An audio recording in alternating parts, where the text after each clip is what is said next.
Bismillahirrahmanirrahim. Assalamualaikum warahmatullahi wabarakatuh. Hamdan syukurillah amma ba'du. Alhamdulillahirabbil alamin. Pada sore kali ini kita akan mendiskusikan mengenai struktur epistemologi selanjutnya dari pandangan filsuf muslim. Setelah sebelumnya kita membahas pertama mengenai struktur epistemologi dari kaum idealis yang diwakili oleh Plato. Yang kedua, kita membahas struktur epistemologi dari kaum rasionalis yang diwakili oleh dua orang, ada Descartes dan Immanuel Kant. Selanjutnya, tadi pagi kita telah membahas pandangan epistemologi dari kaum empiris yang diwakili oleh John Locke dan Berkeley. Jadi fokus pembahasan kita saat ini pada struktur epistemologi. Tentu filsuf tersebut banyak membahas mengenai berbagai tema, khususnya tentang kemanusiaan, teori sosial, etika. Namun kita fokuskan pembahasan kita pada bagaimana kerangka epistemologi yang dibangun oleh para filsuf tersebut. Nah, kali ini kita akan melihat bagaimana struktur epistemologi dari filsuf muslim yang kita istilahkan dengan disposesi.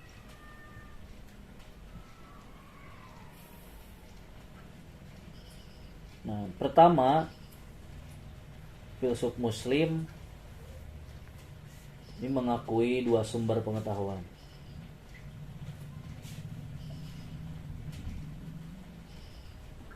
Dua sumber pengetahuan, yaitu sumber dari alam dan sumber dari rasio.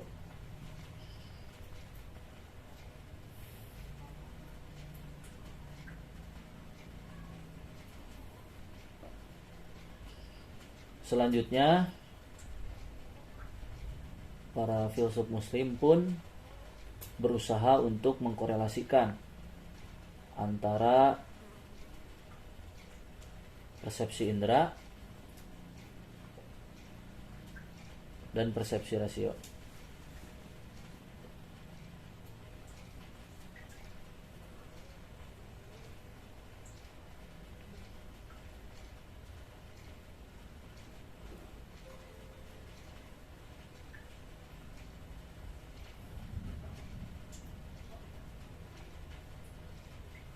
Kita akan melihat bagaimana upaya dari filsuf muslim mengkorelasikan antara konsepsi yang bersumber dari rasio dan konsepsi yang berasal dari alam.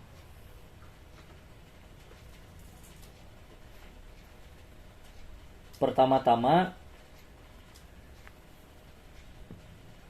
kita perlu melihat pandangan dari struktur epistemologi yang ditawarkan oleh para pemikir sebelumnya.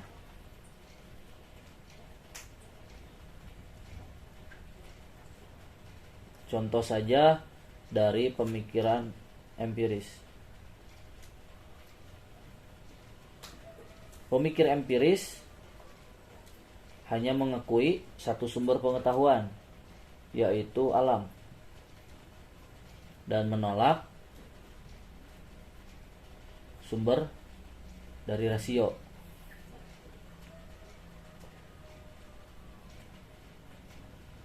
Para pemikir empiris mengatakan seluruh pengetahuan itu berasal dari alam. Pengetahuan yang berasal dari luar pengetahuan indera yang bersumber dari alam itu sudah pasti ditolak oleh para pemikir empiris. Oleh karena itu, berbagai pemikiran mengenai metafisik dianggap oleh kaum empiris hanya merupakan abstraksi dari pandangan manusia terhadap alam, atau bisa disebut dengan halusinasi ataupun hayalan seperti itu. Nah, saat membicarakan sumber yang berasal dari rasio, para pemikir Muslim mempertanyakan mengenai hukum kausalitas.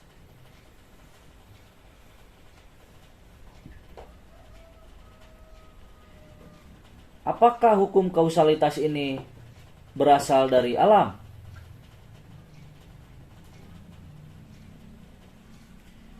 Ataukah kausalitas ini berada dari sumber yang lain, yaitu rasio? Nah, salah satu pemikir dari empiris mengatakan bahwa kausalitas itu hanya merupakan asosiasi rangkaian dari setiap kejadian di alam. Air dipanaskan, mendidih. Itu kan hanya asosiasi, hanya rangkaian kejadian. Kita temukan air, dipanaskan, kejadian selanjutnya mendidih. Tidak ada hukum di situ yang kita bisa dapatkan selain dari sumber-sumber yang berasal dari alam.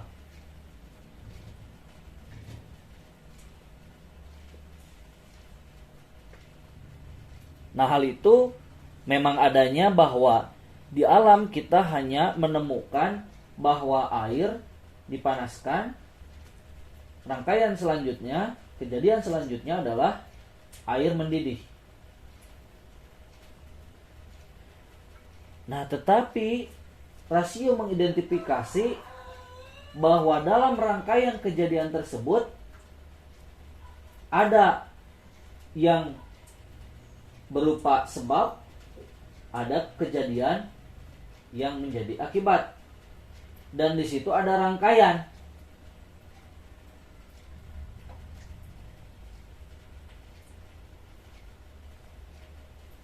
Jadi konsepsi manusia tentang kausalitas itu tidak hanya didapatkan dari alam.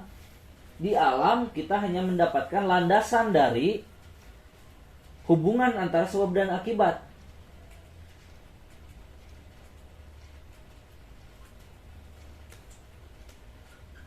Sedangkan rasio itu melihat suatu hukum yang disebut kausalitas.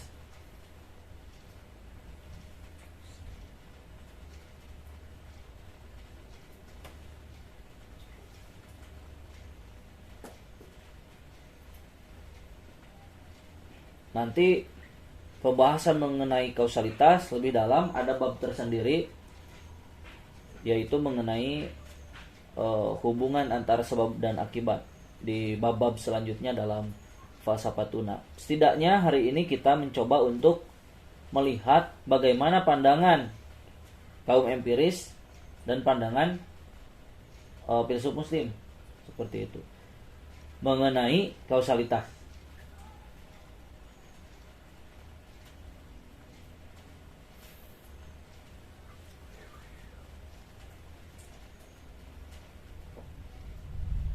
Atau apabila kita masukkan ke dalam struktur pada pengantar epistemologi, ada alam sebagai sumber,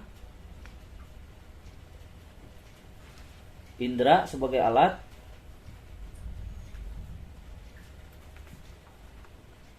rasio sebagai alat, dan rasio sebagai sumber, atau biasa kita istilahkan dengan rasio 1 dan rasio 2.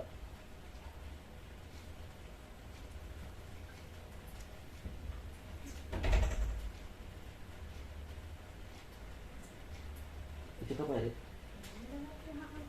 Ini aja. Ngomong motor tuh apa tak? Ya, untuk pernah dia paham ya, apa tenang gitu, dari mana menuju dia? Adanya itu edannya tadi. Mohon. Cek, cek. Atau walaupun pernah jeung Bu Maya. Ya.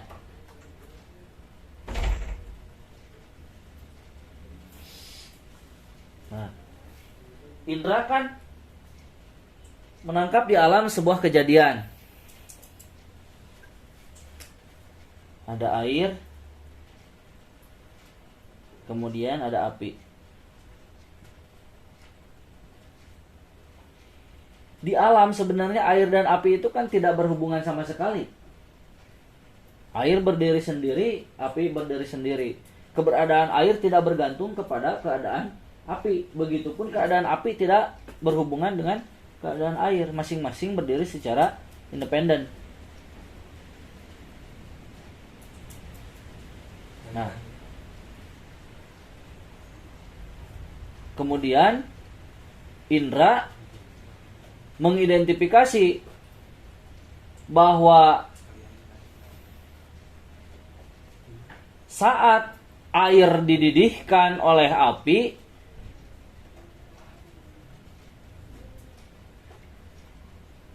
ada informasi lain.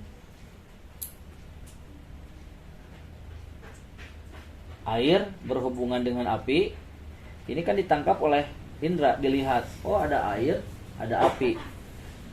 Ada air yang sedang dipanaskan oleh api. Informasinya ditangkap oleh indra, kemudian ditransfer ke rasio 1 sebagai sumber. Nah, saat indra melihat kejadian itu, rasio memberikan informasi lain. Berarti memberikan informasi ke rasio sebagai alat. Di situ ada hubungan antara sebab dan akibat.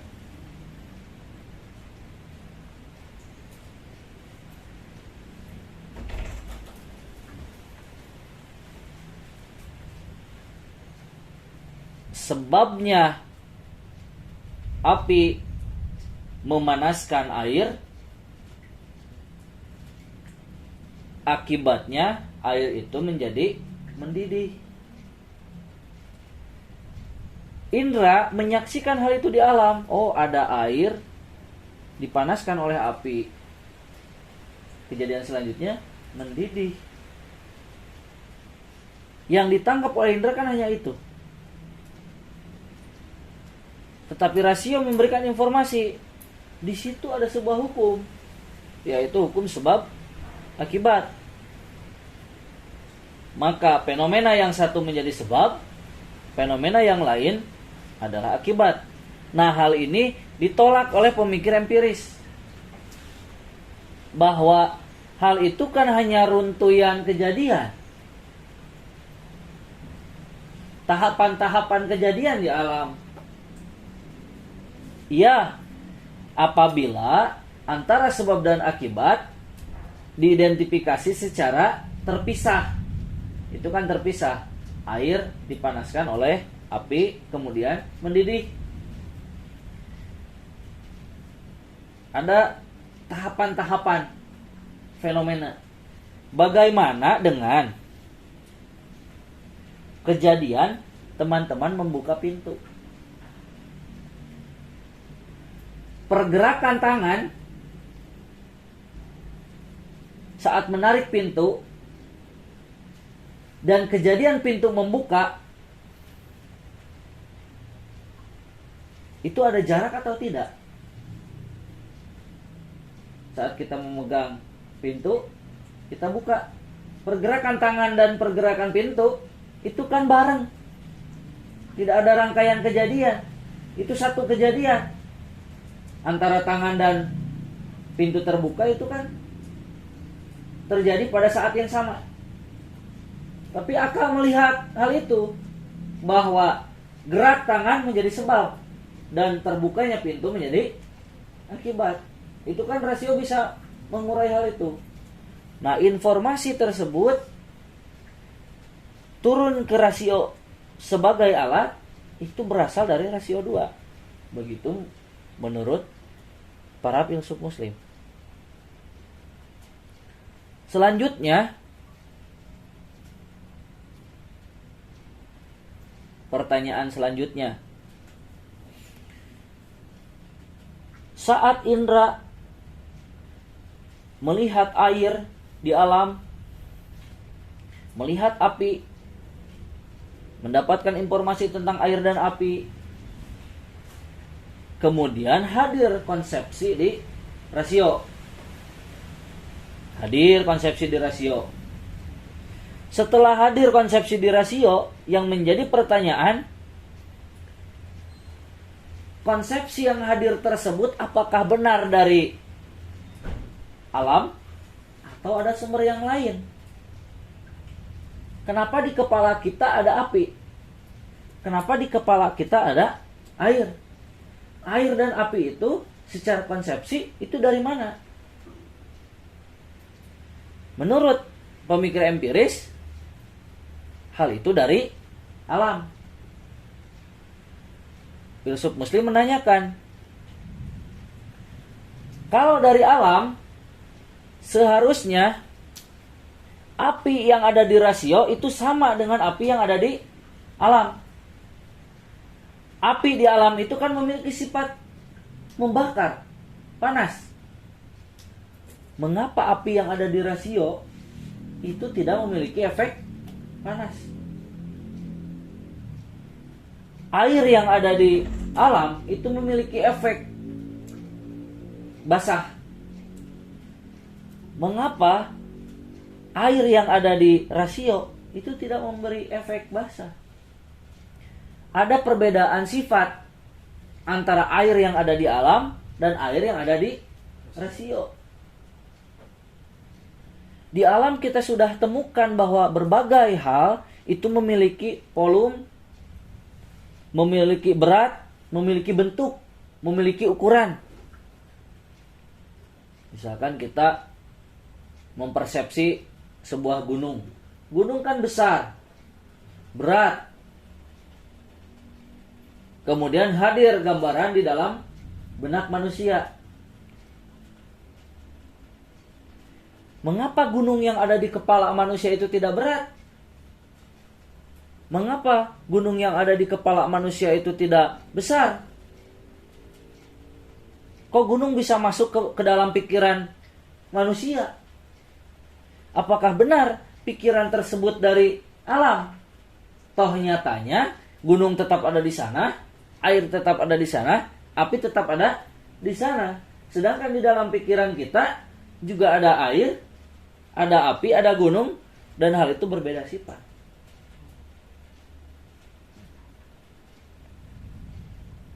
Begitulah cara filsuf muslim menanyakan kepada kaum empiris, apakah benar konsepsi utama manusia itu berasal dari alam?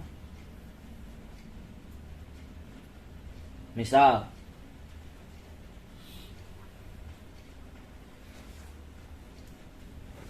saya pergi ke WC mengambil air menggunakan gayung. Saya hadirkan di sini. Teman-teman bertanya, itu air dari mana? Dari WC. Kalau benar dari WC, itu harus ada kesamaan. Air dari mana? Dari bak. Dilihat, oh air di bak itu bening. Pas diambil oleh saya juga bening. Itu bisa diambil kemungkinan bahwa benar air itu dari WC. Dan gayung yang ada di WC pun tidak ada. Dilihat dari ciri-cirinya, sifat-sifatnya, ternyata sangat identik dengan gayung yang saya bawa. Berarti bukan hanya air yang berasal dari WC, tetapi gayungnya pun berasal dari WC. Ada kesamaan karakteristik apa yang ada di sini dengan apa yang ada di WC. Tapi mengapa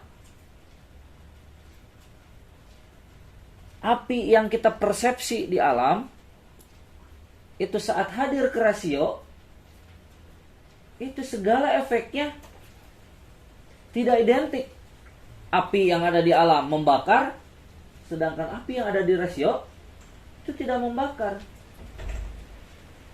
Maka bisa kita ambil kemungkinan bahwa api yang ada di rasio itu dihadirkan oleh sumber yang lain, bukan berasal dari alam. Ayo, api di dalam pikiran membakar atau tidak sih?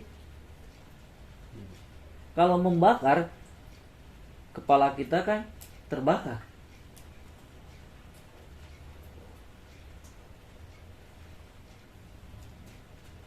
Saya memberi contoh mengenai api agar lebih mudah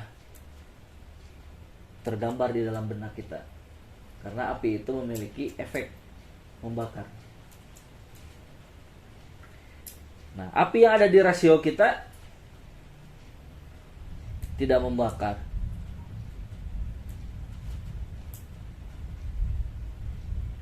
Apakah kita akan mengatakan bahwa konsepsi api itu berasal dari alam, sedangkan sifatnya sudah tentu berbeda? Mengapa seluruh benda yang ada di dunia ini kita bisa pikirkan tanpa kita merasa berat, memikirkan gunung mah berat, memikirkan makanan ringan mah ringan? Kenapa tidak seperti itu? Berarti gunung yang ada di alam tetap ada di situ. Dan gambaran yang ada di benak kita itu bukan gunung yang masuk ke dalam kepala secara materi. Tentu ada sumber lain di situ.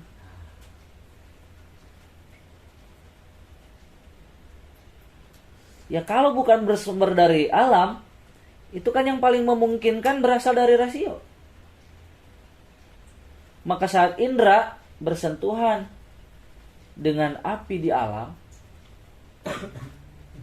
turun konsepsi dari rasio menghadirkan gambaran tentang api, kan seperti itu.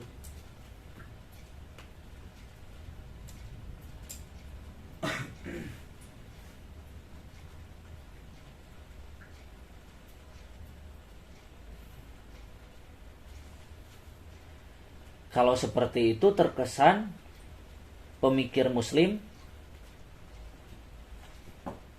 menganggap bahwa sumber utama pengetahuan itu bukan alam, tapi rasio. Seperti halnya tadi saat mencontohkan hadirnya konsepsi di dalam rasio tentang api, itu bukan api yang masuk ke dalam kepala manusia, tetapi indera mempersepsi api tersebut di alam, maka hadir gambaran ataupun konsepsi tentang api dari rasio 2 turun ke rasio 1. Maka di situ hadir gambaran tentang api tanpa harus menghadirkan secara langsung api tersebut yang berada di alam.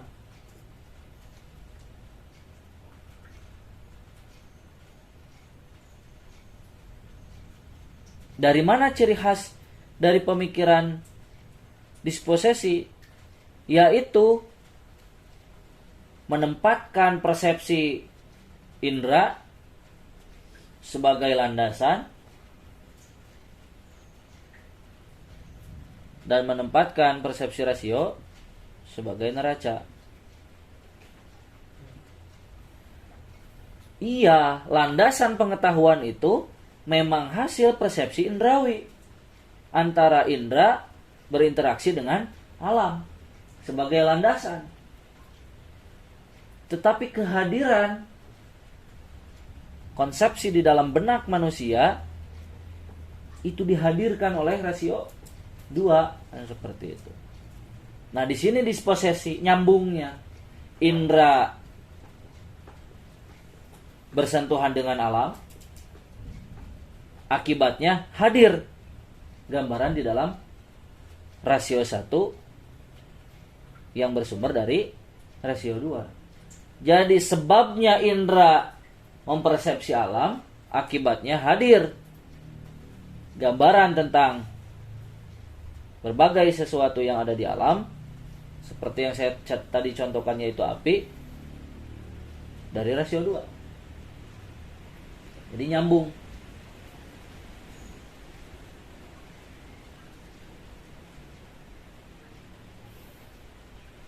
Hal ini kan sangat mirip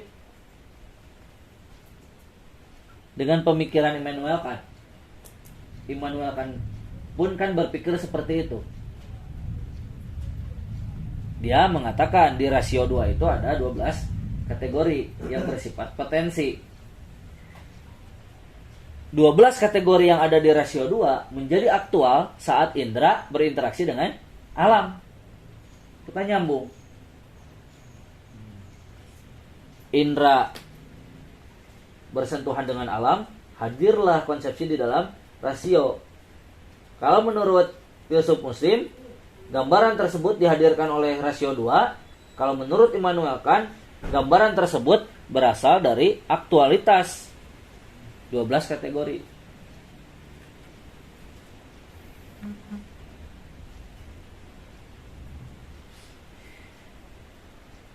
Di alam kita melihat ada seseorang yang memiliki tinggi 175 cm. Ada seseorang yang lain yang memiliki tinggi 160 cm. Itu kan yang indera saksikan di alam. Tetapi rasio bisa mengidentifikasi, menghadirkan suatu gambaran bahwa si A yang memiliki tinggi 175 itu lebih tinggi daripada si B yang hanya memiliki tinggi 160. Itu kan bisa membandingkan rasio. Itu tidak hadir dari alam perbandingan itu. Di alam kita hanya menyaksikan ada orang yang tinggi 175, orang yang lain memiliki tinggi 160. Ada dua informasi. Rasio bisa menghadirkan konsep yang lain.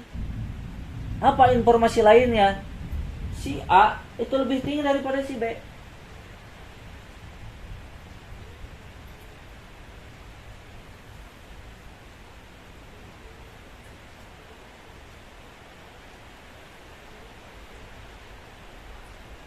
Di alam kita menemukan ada seseorang yang kehilangan pulpen warna hitam. Informasinya kan hanya satu, seseorang kehilangan pulpen warna hitam. Kemudian hadir gambaran dari rasio 2. Seseorang tersebut tidak kehilangan pulpen warna merah. Seseorang tersebut tidak kehilangan pulpen warna biru. Karena yang dia alami adalah kehilangan pulpen warna merah. Rasio pun menghadirkan gambaran lain bahwa seseorang tersebut memiliki lebih dari satu pulpen. Nah, itu kan bisa menggali. Rasio sebagai alat tugasnya kan mengurai, memperdalam, memperluas segala informasi yang didapat oleh indera dari alam. Tetapi gambaran yang hadir di dalam rasio itu diturunkan dari R2, dari rasio sebagai sumber. Nah, ada kemiripan antara pola berpikir yang dihadirkan oleh Immanuel Kant dan pola berpikir yang dihadirkan oleh filsuf Muslim mengenai konsep tentang ilmu pengetahuan.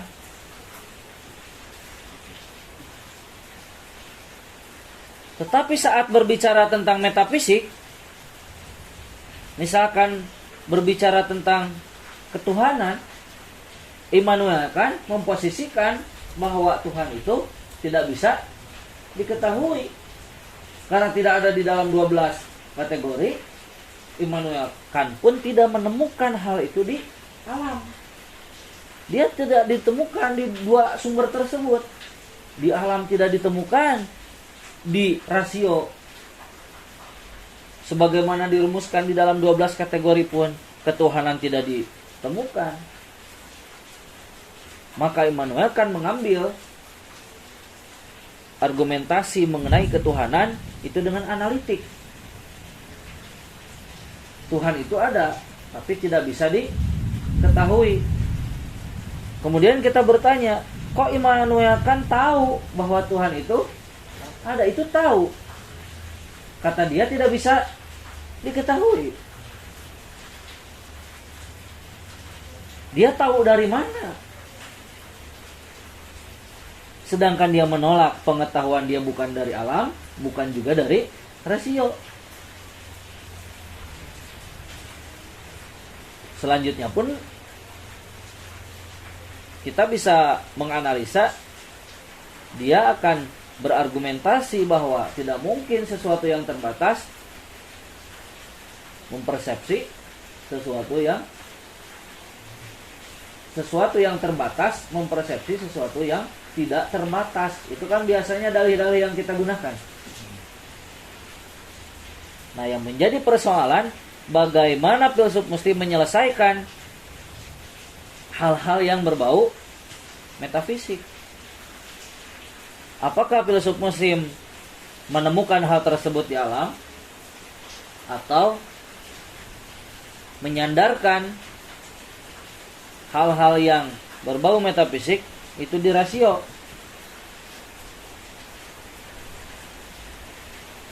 Saya kira apabila menolak hal-hal yang metafisik seperti yang dilakukan oleh empiris, filsuf muslim tidak mungkin melakukan hal itu. Jadi kemungkinannya kalau tidak memiliki kemiripan dengan Descartes yang mengatakan urusan ketuhanan itu adalah bawaan lahir, ataupun mengambil keputusan seperti Kant yang mengatakan bahwa Tuhan itu memang ada tapi tidak bisa diketahui, atau mengambil pemikiran seperti Platon yang mengatakan bahwa sebenarnya manusia telah tahu tentang Tuhan, tapi saat ini sedang lupa.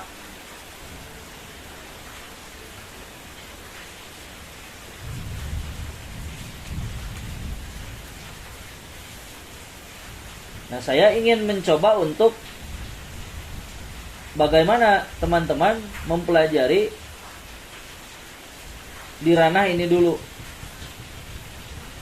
biar teman-teman dapat memahami kekhasan dari pemikiran disposesi. Karena teman-teman perlu membandingkan apa perbedaan struktur epistemologi dari filsuf muslim, para pemikir rasional, para pemikir empiris, ataupun para pemikir idealis.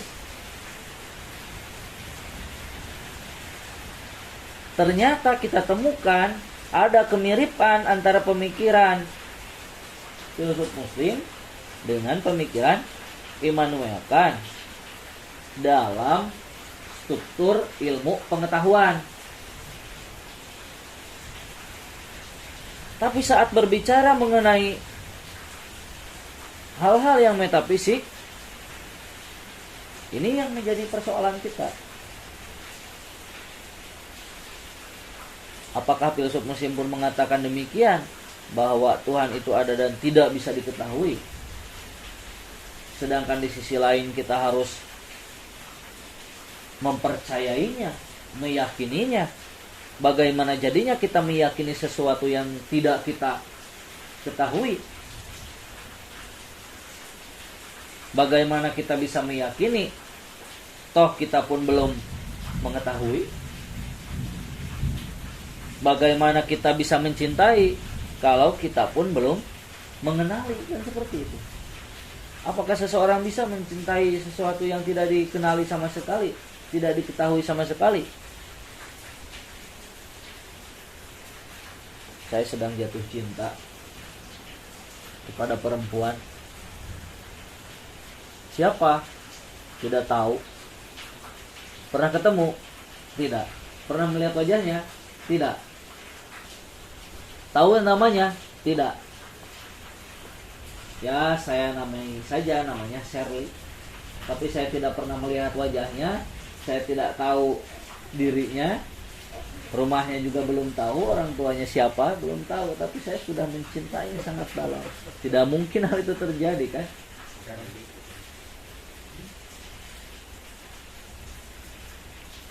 Setidaknya seorang plankton pun kan mencintai kerang karena dia sudah melihat dulu. Iya betul.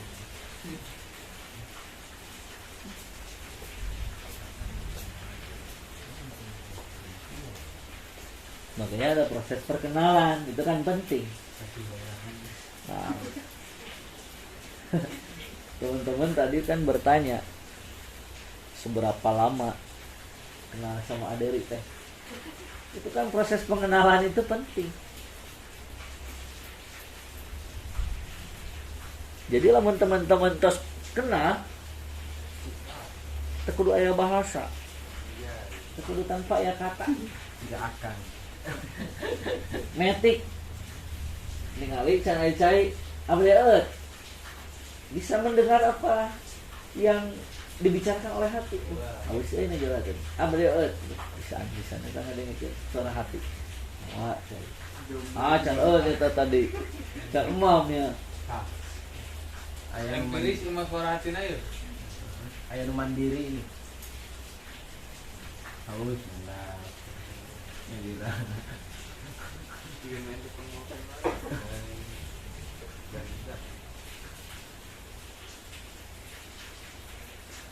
Itulah kenal dewasa itu udah tahu.